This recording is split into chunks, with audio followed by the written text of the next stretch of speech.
Hai semua, selamat datang di Rosnita Channel, tempat berbagi pengalaman dan edukasi. Bergabunglah bersama kami. Jangan lupa untuk subscribe, like, dan tinggalkan komentar agar kita bisa berbagi lebih banyak momen inspiratif bersama.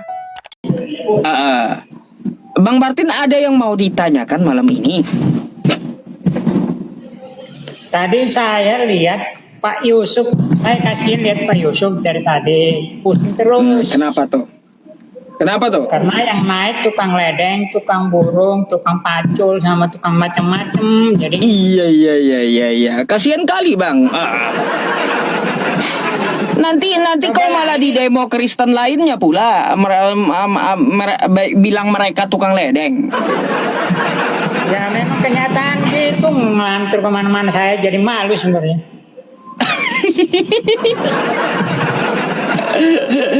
Aduh, Jadi jangan ini, juga Pak, gitulah Bang. Akan waktu juga terbatas, paling 20 menit ya saya.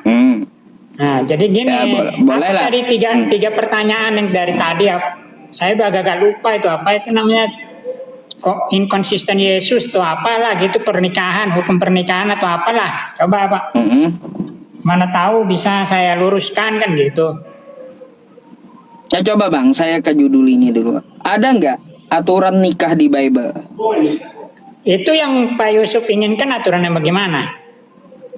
Ya di dalam Bible seperti apa gitu aturannya? Ajaran dari Yesus atau dari tulisan di Bible, aturan pernikahan ada nggak gitu? Ya laki-laki dengan perempuan, satu laki-laki dengan satu perempuan, dan tidak boleh diceraikan manusia kecuali kematian atau perselingkuhan. Cuma itu? Nah makanya saya tanya, seperti apa lagi Pak Yusuf? Kalau ada laki-laki dan perempuan, lalu kayak gimana mereka supaya mereka disebut nikah suami istri? Jadi nikah, dikawinkan lah di gereja. Dinikahkan ke gereja. Itu di mana ajaran Yesus? Nikah di gereja tuh. Kalau kata gereja memang tidak ada dalam Alkitab, tapi kan kita ini soal ini sekarang kan perkawinan. Waduh. Berarti nggak ada aturannya Bang.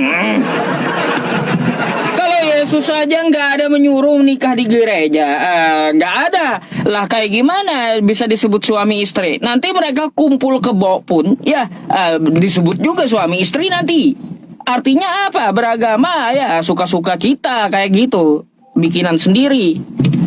Ya bukan semua yang nggak ada dituliskan harus nggak boleh. Contohnya dalam Islam harus menyebutkan 2 syahadat juga nggak, kata syahadat juga nggak ada dalam Al-Quran kan, tapi harus kalau menjadi Islam.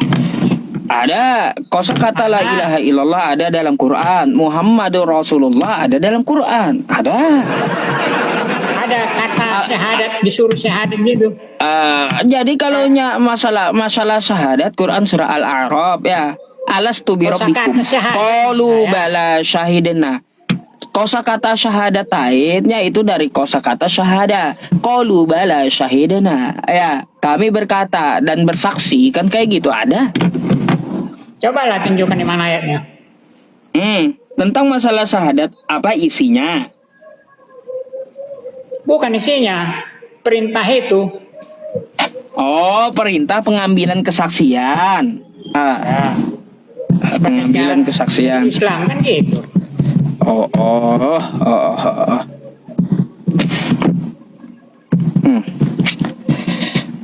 Baik. Bentar ya. Saya bukakan dulu ya Quran masalahnya. Agar kita disuruh bersyahadat ya.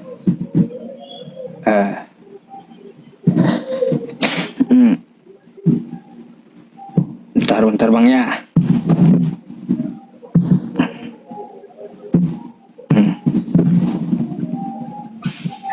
Ya.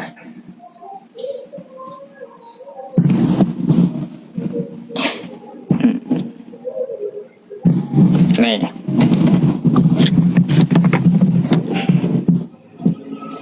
Nih Bang, ya. Untuk masalah syahadat itu dasarnya di Quran kayak gini nih, ya. alastu bi rabbikum qalu bala syahidna. Al-A'raf 172. Nih 172. Oke? Apa itu? Al-A'raf 172. Nah, di mana kosakata syahadat nih? Syahid, syahada, syahidna. Ya. Nah, jadi kayak gitu. Disinilah dari pengambilan syahadat. Lalu isi syahadat itu diambil dari mana? Dari Al-Quran juga. Quran surah Al-Fat ayat 29. Nih kosakatanya ya. Al-Fat. Ya, 29 nih. Nah, tuh. Muhammadur Rasulullah ya. Makanya kan bunyinya asyhadu anna Muhammadur Rasulullah. Syahadatnya syahadanya dari Al-A'raf 172 ya, isi syahadatnya wa asyhadu anna Muhammadur Rasulullah nih Al-Fat 29. Artinya kan harus kombinasi kan gitu. Makanya dari mana syahadat itu? Dari Quran, dari beberapa Iya, ayat harus- Quran. Harus ambil sana, comot sini baru dirangkum kan gitu, Pak. Kan kayak gimana ajaran Nabi Muhammad mengajarkan apa isi syahadat? Kan dasarnya Anda bertanya dari mana? Kata saya dari Quran. Ada berapa ayatnya? Banyak. Kan gitu, dari perintah Allah, qalu bala syahidana alastu bi rabbikum, bukankah aku ini Tuhanmu? Qalu bala syahidana, betul, kami bersaksi engkau adalah Tuhanku. Kan gitu, Tuhan kami. Oke. Bang.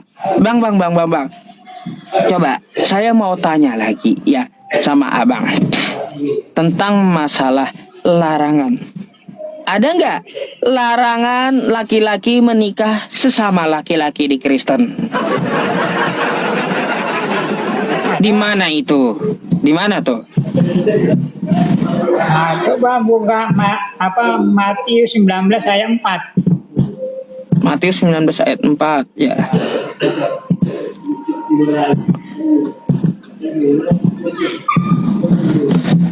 Bentar, saya lagi buka.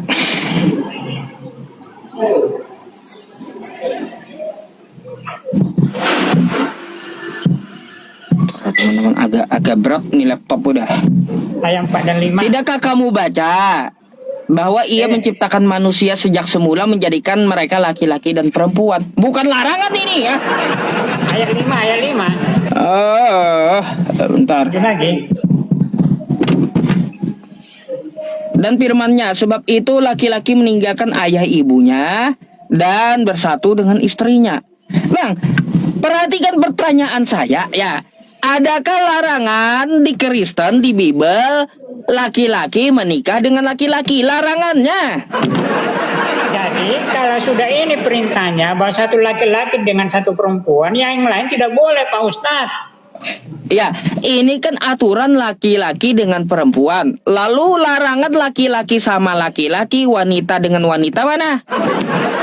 Itu yang maksud saya. Jadi kalau sudah dibilang Pak Yusuf harus dengan perempuan, nggak usah mikir dengan yang lain. Jadi nggak harus diatur. Harus ini, nggak usah. Asumsi lagi Larangan homoseksual juga ada. Ya di mana? Bentar saya Google dulu ya. Itu yang saya tanya dari tadi, larangan homoseksual kata Anda itu di mana? Di Bible tuh. Dulu nih, soalnya nggak terlalu hafal saya juga.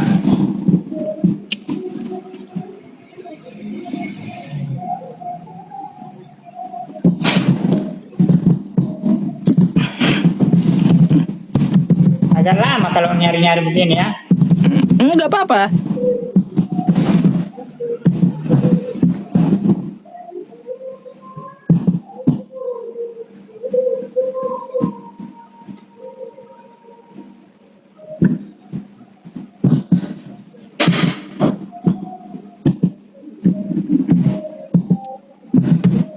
Gak apa-apa, saya akan tunggu gitu. Saya mau tahu di mana saya ada larangannya.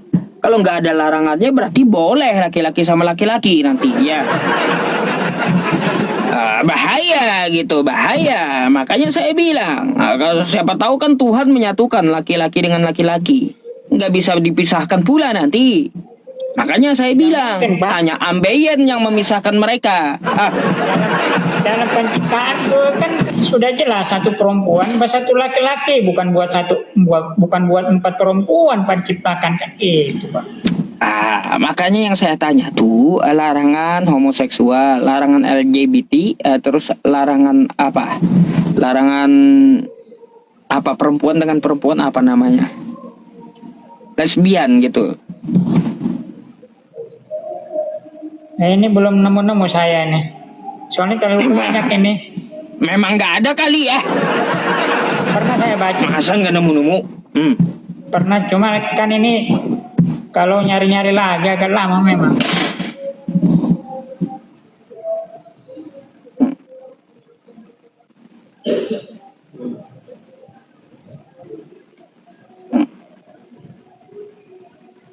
Aduh, Coba parah ini Ustaz. 1 Korintus 7 ayat 2 sampai 16. Ayat yang pasti melarang di mana? 1 Korintus 2 poinnya.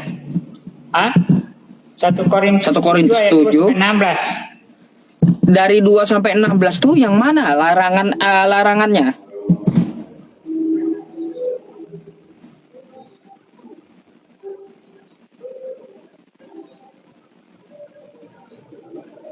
Banyak juga itu ya. Ya makanya larangannya nggak ada di situ, Bang.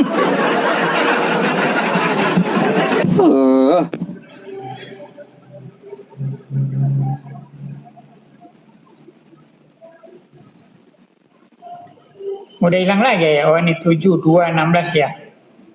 7 2.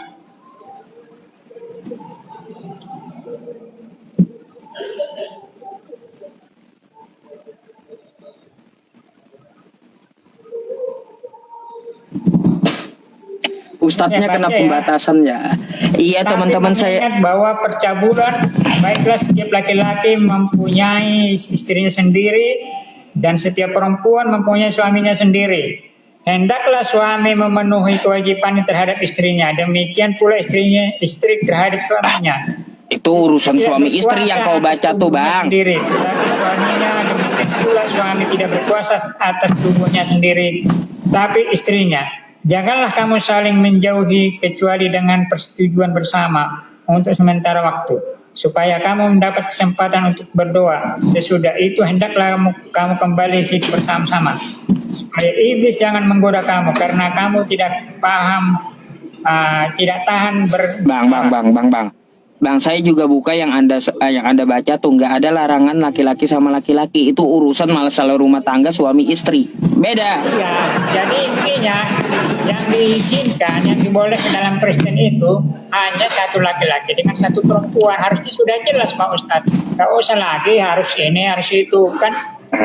Pikiran Yang saya cari kan larangan, bukan aturan. Gimana sih larangan yang saya cari? Bukan aturan suami istri. Pak Ustadz Yusuf, kalau sudah diatur satu istri dengan satu laki-laki, udah itu diturutin. Di luar itu dosa gitu, Pak. Bahaya. Itu artinya apa? Nggak ada larangannya, Bang. Kalau aturannya ada, larangannya nggak ada. Ya, teman-teman sebentar ya. Gini, apakah saya kena pembatasan? Yang nggak tahu, teman-teman. Rata-rata kayaknya di Indonesia kena pembatasan semua gitu. Teman-teman yang lain aja saya lihat pada menurun semua yang di Indonesia viewernya gitu loh. Gak ngerti juga saya. Bagaimana caranya melepas pembatasan saya nggak ngerti teman-teman. Mungkin ada saran ya. Tolong dikasih tahu saya WhatsApp juga gitu ya. Kayak gitu Bang. Tadi ya laki ya. Itu artinya boleh laki-laki sama laki-laki nanti. Bagaimana boleh Pak? Orang udah disuruh satu laki-laki dengan satu perempuan, masa di yang lain boleh? Kalau dia maunya laki-laki sama laki-laki ada nggak larangannya? Udah diatur jangan, nggak boleh, udah diatur. Kamu harus. Lalu larangannya di mana? Larangannya di? Jadi gini aja Pak Yusuf, kalau kita hanya cuma saling ini ya pokoknya saya udah menjelaskan gitu. Kalau menurut Pak Yusuf harus maksa boleh, silahkanlah Pak Yusuf kan gitu. Terus Pak Yusuf kita bahas topik lain lagi atau udah selesai? Sakit kepala ternyata. Aduh. Ya mungkin Anda mau bertanya sesuatu gitu silahkan. Oh belum. tadi kehadiran saya ke sini karena lihat Pak Yusuf Pening ya soal tadi. Ya intinya kayak gini bang, artinya Yesus apa? Inilah konsisten apa? ajaran Kristen. Inilah ajaran Kristen dan Bible-nya hayalan saja gitu. Itu kasih tahu Edis, Bible dan Kristen ini hayalan saja. Haleluya, kan gitu. Yesus bersaksi atau apa tadi kan ada itu, coba Pak. Aduh. Yang Yesus Kalau untuk bersaksi masa dari dirinya sendiri gitu. ya itu ya, kalau masalah yang itu tadi ya itu juga nggak nyambung ya. Contoh ini dulu ya, sebelum ke situ biar Anda lebih paham ya. Di Yohanes 5 nomor 37. Itu isinya apa? Kata Yesus, suara Bapa tidak pernah kau dengar. Oke? Nah. Oke. Terus Buka Matius 3 nomor 18. oke. Itu yang suara yang berseru-seru kan, yang dari ada burung merpati kan? Inilah Ya, antisipasi itu. ada suara dari surga. Jadi Yesus ini dusta gitu. Jadi begini Pak Yusuf. Hmm. Kok saya jelasin ya. Jadi kita lihat konteksnya. Pada Yohanes itu Yesus sedang berbicara dengan orang-orang Yahudi, orang-orang Farisi, orang-orang Saduki kan, ahli Taurat. Dia yang namanya firman atau suara itu kan bisa artinya firman juga. Bisa perintah, itu namanya suara Tuhan kan, bisa aturan. Jadi Yahudi ini pada dasarnya mereka hanya formalitas saja. Tapi pada dasarnya mereka itu mengabaikan suara atau firman atau panggilan Tuhan atau aturan Tuhan. Makanya Yesus bilang kamu tidak pernah mendengar itu kepada orang-orang Yahudi ahli Taurat. Suara Tuhan. Memang Yahudi ini nggak mau mendengarkan. Kan gitu aja tuh. Terus kalau yang di Sungai Jordan itu waktu Yesus dibaptis, memang itu suara dari surga langsung di momen itu. Jadi yang ada di sekitar situ aja yang mendengar. Gitu. Kepada orang Yahudinya nggak mendengar, itu aja tuh Pak. Sesederhana. Jadi beda orang gitu. Menurut Anda beda orang. Beda orang. Yahudi ahli-ahli Taurat kan memang nggak mau mendengar perintah-perintah Tuhan, firman Tuhan, suara Tuhan gitu. Oke, beda orang itu menurut Anda. Nah, yang pertanyaan kedua, Yohanes 5 nomor 31 kalau nggak salah tadi ya. Bentar ya. Yohanes 5 nomor 31 kalau nggak salah itu ayatnya tadi. 5:13 kali ya, 8:13. Bentar. Saya buka dulu.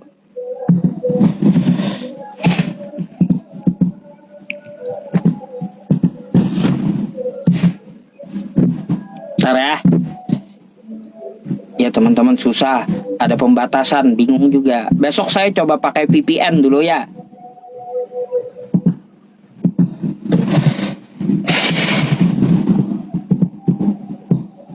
Sama Yohanes 8 nomor 13. Yohanes berapa yang pertama? Bentar. Yohanes 8 nomor 14. Kata Yesus, kesaksian dia itu benar tentang dirinya. Oke? Terus Yohanes 5 nomor 31, kesaksian itu tidak benar tentang dirinya. Mana yang betul? Ini kan beda konteks juga Pak. Yang Yesus Ini kalau beda konteks saya tahu, tapi kesaksian tentang dirinya sendiri itu sama gitu. Di beda konteks tuh saya tahu beda konteks. Yang satu tentang masalah kesaksian dirinya, yang satu tentang masalah hal lainnya, tahu. Tapi pengakuan adalah pengakuan yang sama tentang dirinya sendiri. Iya, saya paham. Tapi itu disampaikan ke siapa kan gitu. Nah, yang pertama itu yang dia bilang bahwa kesaksianku tidak benar. Tidak benar. Itu kan dia berbicara ke orang Yahudi dalam proses hukum. Dalam hukum seperti hukum positif Pak Yusuf, harus butuh 2 minimal kesaksian. Jadi kalau dia semua bilang kalau cuma aku sendiri, nah itu tidak dibenarkan secara hukum. Tapi kalau sudah 2 itu sah. Makanya dia menyebut bapaknya juga bersaksi, kan begitu. Bukan itu, konteksnya bukan itu. Ya, yang bermasalah itu bukan kepada siapa dia menyampaikan, tapi pengakuan diri Yesusnya. Dia ngomong di satu sisi dirinya benar, di satu sisi dia ngomong dirinya tuh kagak benar. Bukan kepada siapa dia menyampaikan, bukan. Jadi ya kita mau ambil yang mana yang kita percayai, benar atau kagak? Yesus ini pelin-pelan. Karena itu dalam situasi yang berbeda, Pak. Ini ibarat Nggak apa-apa. Pak, ini Masalah ibarat situasi hari berbeda ini. tuh saya tahu. Betul. Hari ini mau makan Indomie kan? Hari ini aku mau makan Indomie. Bapak Yusuf bilang gitu. Ternyata besok tawarin Indomie. Hari ini saya nggak mau makan Indomie gitu. Ya, gitu aja kan. Beda, analoginya beda. Mainnya Kalau beda, Pak. kayak gini ya, kayak gini. Hari ini saya berkata kesaksian tentangku benar, bukan masalah makanan. Lalu besok saya berkata kesaksian tentang aku tidak benar, Ya, bukan masalah ya, makanan beda, Pak. itu. Sekarang itu ayatnya berkelanjutan nggak? Itu udah beda situasi, itu udah beda. Gini, Beda, kan? yang saya maksud bukan kepada siapa dia menyampaikan, tapi yang mana yang mau diikuti tentang kesaksian dirinya, bukan kepada siapa dia menyampaikan, bukan. Coba, Nggak nyambung. Dibaca satu perikop, Pak. Jangan dibaca dicomot-comot. Gitu maksudnya loh. Bang, Nggak paham. saya dari awal tadi udah bilang saya makan itu perikopnya. Tahu saya ceritanya tahu gitu, beda situasinya. Saya nggak mempermasalahkan beda situasi. Yang saya permasalahkan pengakuan diri Yesus. Di satu sisi dia mengatakan dirinya nih benar, besok dia ngomong dirinya nih tidak benar. Mana yang mau diikuti? Dia bilang tidak benar ketika orang Yahudi ahli Taurat itu menuntut bahwa di standar mereka harus 2 kesaksian. Maka dia bilang sendiri aku aja nggak cukup, nggak benar. Bapakku bersaksi dengan aku juga gitu. Tapi kamu nggak mau mendengarkan gitu. Nah kalau yang lain, Yesus nggak perlu bilang begitu. Karena apa? Yang lain itu nggak menuntut secara hukum, gitu, pembuktian secara hukum, gitu Pak. Gitu aja, Pak. Tuh.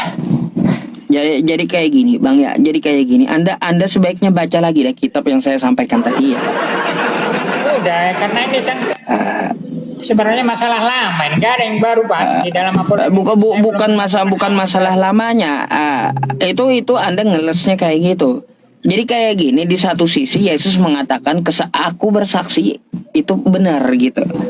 Jadi kalau ada orang yang bersaksi nggak benar kata Yesus, di satu sisi dia besok ngomong lagi, kalau aku bersaksi nggak benar. Tapi kalau ada orang lain bersaksi tentang aku, maka kesaksiannya benar. Udah pelin-pelan itu. Nah, tapi ginilah, kan sudah saya sampaikan ke Pak Yusuf. Nah, sebenarnya begitulah jawabannya. Tapi ngomong-ngomong ini kepada penonton semuanya nih, ya terima kasih atas ini ya. Yang belum follow saya silakan follow. Ini buat Pak Yusuf dikasih tap-tap layar, kasih dona segala macam untuk syukur-syukur dapat paus juga, dan saya juga syukur-syukur dapat paus. Terima kasih buat. Iya. Oke, Bang. Oke. Jadi Pak Yusuf, ada lagi Pak Yusuf. Saya ini nggak Iya, mau itu mau aja bertanya sih. sebenarnya. Silakan Anda nanya, silakan. Kenapa? Silakan kalau ada pertanyaan. Belum, saya belum mau bertanya, nantilah kalau ketemu lagi. Jadi ini ke Pak Yusuf, saya mau berterima kasih sudah dinaikkan. Sebenarnya saya udah agak lama juga, sempat tadi saya mikir, ini Pak Yusuf jangan-jangan mengabaikan saya nih gitu. Ternyata sepertinya bukan ya. Enggak, Bang, sesuai giliran lah gitu. Oke. Ada yang lebih dulu dari abang yang minta naik, belum dinaikin juga gitu. Jadi acak memang Bang. Bukan berarti harus ini duluan enggak, atau ini diabaikan enggak. Oke lah. Oke. Terima kasih Pak Yusuf ya. Oke, sama-sama Bang ya. Salam ukuah. Oke, semoga Anda mendapat hidayah Bang ya. Selamat malam, saya izin gantikan dulu dengan Kristen yang antri, oke? Oke.